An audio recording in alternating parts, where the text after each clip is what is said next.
एक समय की बात है। एक राज्य में एक प्रतापी राजा राज करता था। एक दिन उसके दरबार में एक विदेशी आगंतुक आया और उसने राजा को एक सुंदर पत्थर उपहार में दिया। राजा वह पत्थर देख बहुत प्रसन्न हुआ।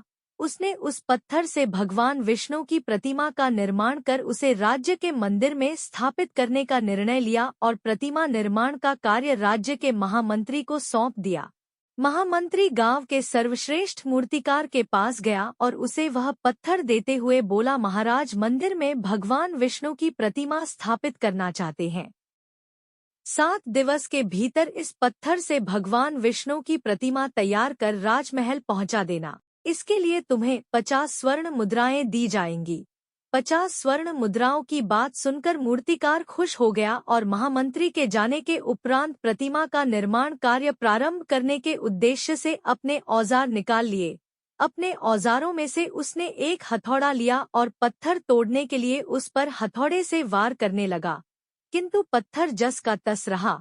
मूर्तिकार ने हथौड़े के कई वार पत्थर पर किए, किंतु पत्थर नहीं टूटा। 50 बार प्रयास करने के उपरांत मूर्तिकार ने अंतिम बार प्रयास करने के उद्देश्य से हथौड़ा उठाया, किंतु यह सोचकर हथौड़े पर प्रहार करने के पूर्व ही उसने हाथ खींच लिया कि जब 50 बार वार करने से पत्थर नहीं टूटा तो अब क्या टूटेगा।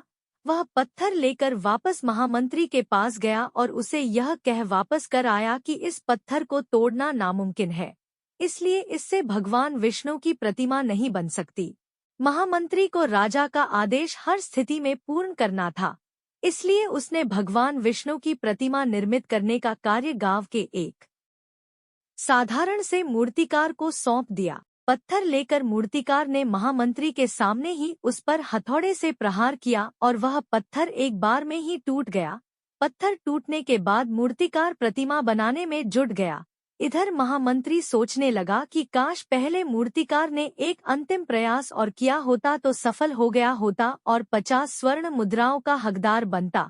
इस कहानी से यह सीख मिलती है कि मित्रों, हम भी अपने जीवन में ऐसी परिस्थितियों से दोचार होते रहते हैं।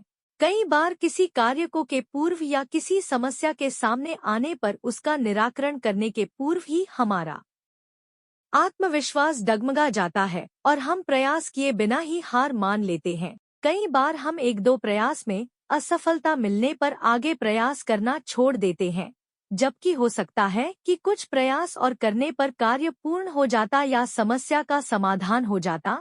यदि जीवन में सफलता प्राप्त करनी है तो बार बार असफल होने पर भी तब तक प्रयास करना नहीं छोड़ना चाहिए जब तक सफलता नहीं मिल जाती।